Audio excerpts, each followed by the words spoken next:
ये कैसे पता करें कि आपका जो फॉर्म है वो रिजेक्ट हुआ है या फिर नहीं, इसमें आपको क्या करना होगा, कैसे पता चलेगा। हेलो एवरीवन, आज की वीडियो में दोस्तों बात करने वाले हैं बर्ड्स एक्ट के बारे में। ये दोस्तों आपका भी पैसा किसी भी कंपनी में फंसा हुआ है और अभी तक आपका पैसा नहीं मिला है, तो आपके लिए ये वीडियो बहुत ही खास होने वाला है। इस वीडियो में आपको यहाँ पर बताने वाला हूँ कि आपने यदि फॉर्म जमा किया है तहसील स्तर पर, जिला स्तर पर या फिर आपने जो भी राज्य स्तर है वहाँ पर जमा किया है, अपना जो भी बर्ड्स एक्ट का फॉर्म है वो जमा किया है, तो उसमें जिन लोगों के फॉर्म जो है रिजेक्ट हो चुके हैं, कौन कौन सी गलतियाँ की हैं जिसकी वजह से लगभग 2 लाख लोगों के फॉर्म जो है रिजेक्ट हो चुके हैं और यहाँ पर लगभग करोड़ों में फॉर्म पड़ चुके हैं। लेकिन इसमें से 2 लाख सिर्फ फॉर्म जो है रिजेक्ट हुए हैं और वो उन्होंने कौन कौन सी गलतियाँ की हैं वो गलती आपको बताने वाले हैं। तो सबसे पहले आपको ये तो पता होगा कि बर्ड्स एक्ट दोस्तों 2019 में लागू हुआ था, जिसके माध्यम से लोगों को पैसा दिलाने का सरकार ने भरोसा दिलाया था। बर्ड्स एक्ट कानून इसलिए बनाया गया था कि जो कंपनियां थी फर्जीवाड़ा कर रही थी लोगों के साथ, तो उन लोगों का जो है पैसा मिल सके और यहाँ पर जो इतना भी पैसा है वो 1 गुना से 3 गुना तक मिल सके।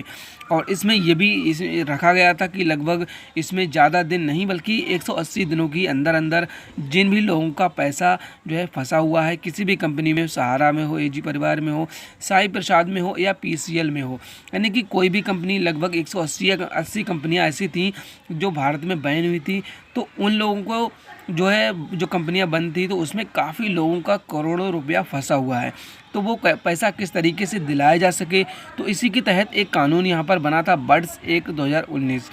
इसी के तहत दोस्तों यहाँ पर जो है फॉर्म 2019 में जमा नहीं हुए थे, लेकिन अब दोस्तों इस समय 2023 में ये फॉर्म जमा होना शुरू हो गए हैं। तो आपने भी अभी तक ये फॉर्म जो है जमा नहीं किया है तो जल्द से जल्द कर लें। इसमें दोस्तों यहाँ पर कुछ लोगों ने राज्य स्तर पर अपने फॉर्म जमा किए हैं, कुछ लोगों ने जिला स्तर पर और कुछ लोगों ने तहसील में जाकर फॉर्म जमा किए हैं, जिसमें से दोस्तों यहाँ पर 2 लाख फॉर्म जो है रिजेक्ट हो चुके हैं, जिसके उन्होंने कुछ गलतियाँ की जिसकी वजह से उनके जो है फॉर्म रिजेक्ट हुए हैं। ये भी आपको बताएंगे कौन कौन सी गलतियां की हैं जिसकी वजह से उनका फॉर्म रिजेक्ट हुआ है। उससे पहले आपको यहां पर बता दें कि यहां पर यदि आपने अभी तक दोस्तों ये फॉर्म नहीं भरा है तो आप जल्द से जल्द ये फॉर्म भर लें ताकि आपका पैसा जो भी है वो 1 से 3 गुना तक मिल सके, यानी कि 180 दिनों के अंदर आपका जो भी पैसा है वो मिलेगा। लगभग आपका 1000 रुपये है तो 3000 मिलेगा, आपका यहाँ पर 10,000 है तो 30,000 मिलने वाला है। इसी के तहत आपका यदि 1 लाख रुपया है तो 3 लाख मिलने वाला है, यानी कि आपको 3 गुना पैसा यहाँ पर दिया जा रहा है। तो जल्द से जल्द ये फॉर्म ज़रूर भर लें। आप दोस्तों किसी ज़िला से आते हैं, किसी तहसील से आते हैं, किसी कस्बा से आते हैं या फिर आप किसी भी विलेज यानी कि गांव से आते हैं तो आप ये फॉर्म ज़रूर भर लें। अब दोस्तों यहाँ पर हम सबसे पहले बात कर लेते हैं कि वो कौन कौन सी गलतियाँ हैं जिसकी वजह से लोगों का जो पैसा है वो यहाँ पर नहीं दिया जाएगा और उनके फॉर्म जो है वहाँ से कैंसिल हो चुके हैं, रिजेक्ट हो चुके हैं। उन्हें करना क्या होगा ये भी आपको बताएंगे। तो सबसे पहले आप यहाँ पर देख सकते हैं बर्ड्स एक्ट से पैसा कैसे मिलेगा, यानी कि जो है पैसा आपको कैसे दिया जाएगा, ये आपके लिए जानना बहुत ही ज़रूरी है। दोस्तों पैसा जो है आपको बर्ड्स एक्ट के तहत सरकार देने वाली है, लेकिन सरकार आपको पैसा कैसे देगी, ये आपको जो भी यहाँ पर कंपनियों की प्रॉपर्टी होगी तो उस प्रॉपर्टी को बेचकर, जो प्रॉपर्टी है उसे नीलामी कर या फिर बेच करके आपको यहाँ पर जो है पैसा मिलने वाला है।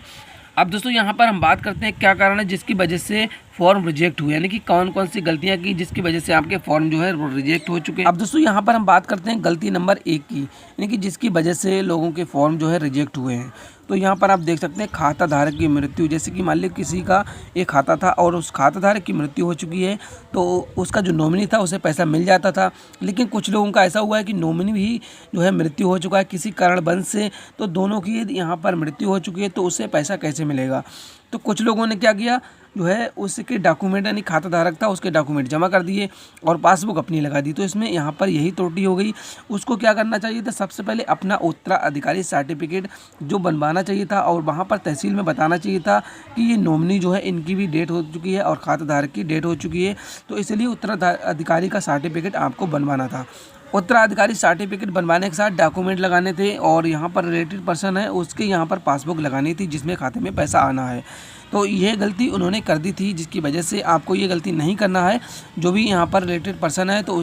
तो आपको क्या करना है, उसकी एक पासबुक लगाना है और इसी के साथ ही यहाँ पर आपको उत्तराधिकारी सर्टिफिकेट भी बनवा लेना है। अब दोस्तों यहाँ पर हम बात करते हैं गलती नंबर 2 की। यहाँ पर यदि आपने भी ये गलती की है तो आपका भी पैसा नहीं आएगा और आपको फॉर्म जो है फिर से भरवाना पड़ेगा। तो आप देख सकते हैं पीसीएल में आपका या फिर सहारा में जो भी आपका बॉन्ड था, आपका पीसीएल में या फिर सहारा में, एजी परिवार में जिसमें आपका बॉन्ड था, तो उसमें नाम था अलग, आपका पैन कार्ड में नाम अलग था, आधार कार्ड में नाम अलग था या फिर पासबुक में नाम अलग था। तो इस 4 डॉक्यूमेंट में से आपका किसी एक भी डॉक्यूमेंट में यदि नाम अलग है, आपका नाम चेंज है, तो आपको क्या कराना चाहिए था, सबसे पहले आपको वो नाम एक जैसा कराना चाहिए था। एक जैसा आप करा लेते तब आपको जो है कोई दिक्कत नहीं होती। लेकिन इसमें कुछ लोगों ने क्या किया, ये फॉर्म भर दिया और पैन कार्ड भी लगा दिया, आधार कार्ड भी लगा दिया, लेकिन जो है इसमें कुछ डॉक्यूमेंट के नाम जो है चेंज थे, उसमें डॉक्यूमेंट में नाम चेंज थे, तो इस वजह से भी आपके फॉर्म जो है रिजेक्ट हो चुके हैं।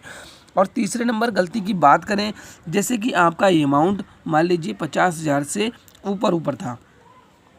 50,000 से ऊपर 60,000 या फिर आपका यहाँ पर 70,000, 1 लाख, 2 लाख जो भी था, तो उसमें आपको जो है आपने पैन कार्ड नहीं लगाया है। यदि आपने पैन कार्ड नहीं लगाया है तो आपका जो फॉर्म था वो वहाँ से रिजेक्ट कर दिया गया है। और यदि 50,000 से नीचे आपका जो पैसा था कंपनियों में, तो आपने यहाँ पर आया है तब आपको कोई भी प्रॉब्लम नहीं है। लेकिन आपने यदि यहाँ पर 50,000 से ऊपर अमाउंट है आपका, तो आपने यहाँ पर पैन कार्ड नहीं लगाया है, तो आपका जो फॉर्म था वो रिजेक्ट हो चुका है, आपको फिर से फॉर्म भरना पड़ेगा। या फिर आपने यहाँ पर पैन कार्ड को आधार कार्ड से लिंक नहीं कराया है, जैसे कि आपने पैन कार्ड तो लगा दिया है लेकिन पैन कार्ड जो है आधार कार्ड से लिंक नहीं है, आपका नहीं है, तो भी आपका फॉर्म हो सकता है कि रिजेक्ट हो जाए। अब यहाँ पर हम गलती नंबर 4 की बात कर लेते हैं, कौन सी गलती है जिसकी वजह से भी आपका फॉर्म जो है रिजेक्ट हो सकता है। जैसे कि फॉर्म सही से भरना, यानी कि आपने जो फॉर्म था बर्ड्स एक्ट 2019 का, उसमें आपने कोई भी त्रुटि कर दी है, जैसे कि आपने वहाँ पर अमाउंट गलत लिख दिया है, आपने नाम गलत लिख दिया है या फिर एड्रेस गलत डाल दिया है, तब भी हो सकता है आपका फॉर्म रिजेक्ट हो गया हो और इसमें जो 2 लाख फॉर्म है उसमें आपका नाम भी आ गया हो। तो आपको यहाँ पर जो है ये गलतियाँ नहीं करनी हैं, इसका सलूशन भी आगे बताने वाला हूँ। अब दोस्तों यहाँ पर हम बात करते हैं गलती नंबर 5 की। यदि आपने ये गलती की है तब भी आपका पैसा है वो नहीं आएगा और इसी के साथ ही आपका यहाँ पर जो भी फॉर्म है वो रिजेक्ट हो जाएगा। तो आपने यदि फ़ोटो कापी जो है साफ नहीं लगाई, जैसे कि आधार कार्ड की, पैन कार्ड की या फिर आपने जो पासबुक है उसकी फ़ोटो कापी साफ नहीं लगाई है, तब भी आपका पैसा है वो वापस हो जाएगा और आपका जो फॉर्म है वो रिजेक्ट हो जाएगा। क्योंकि दोस्तों यहाँ पर यदि आपने पासबुक की फ़ोटोकॉपी लगाई है और उसमें अकाउंट नंबर ही साफ नहीं दिखेगा, तब आपका जो पैसा है वो कैसे आ पाएगा। तो इसलिए पहले ही आपका जो फॉर्म है वो रिजेक्ट कर दिया जाएगा ताकि आप फिर से अपना जो फॉर्म है वो भर सकें। अब दोस्तों यहाँ पर हम बात करते हैं कि आपका यदि ये गलतियाँ की हैं, ये 5 गलतियाँ आपने की हैं, तो आप इसे किस तरीके से सुधार सकते हो और कैसे क्या करना होगा इसमें। दोस्तों ये कैसे पता करें कि आपका जो फॉर्म है वो रिजेक्ट हुआ है या फिर नहीं, इसमें आपको क्या करना होगा, कैसे पता चलेगा। तो जहां पर आपने फॉर्म जमा किए हैं वहां से आपके पास स्टाफ की तरफ से कॉल या फ़ोन आएगा। दोस्तों यदि आपके जो फॉर्म है वो रिजेक्ट हो चुका है, जैसे बर्ड एक्ट का आपने फॉर्म भरा था, तो यदि वहाँ से रिजेक्ट हुआ होगा तो आपके पास एक कॉल आएगी स्टाफ की तरफ से, जहाँ पर आपने जमा किया था, तहसील में जमा किया था, तो तहसील की तरफ से, यदि आपने ज़िला में जमा किया था अपने, तो ज़िला से आपके पास फ़ोन आने वाला है। और यदि आपने जो भी जहाँ भी जमा किया होगा तो वहाँ से आपके पास फ़ोन आएगा, तो उसमें बोला जाएगा कि आपके ये डॉक्यूमेंट सही नहीं है या फिर आपके फॉर्म में ये त्रुटि है, तो आपको ये बता दिया जाएगा। लेकिन दोस्तों यदि आपके पास कोई भी कॉल या फ़ोन नहीं आता है तो आप ये ध्यान रखें कि आपका जो फॉर्म है वो सही है और आपको कोई भी प्रॉब्लम नहीं होने वाली है। जब भी पैसा मिलेगा तो आपका भी पैसा इसमें दिया जाएगा। तो आज के लिए इतना ही। तो आशा करते हैं कि वीडियो आपको अच्छा लगा होगा। Thank you for watching this video.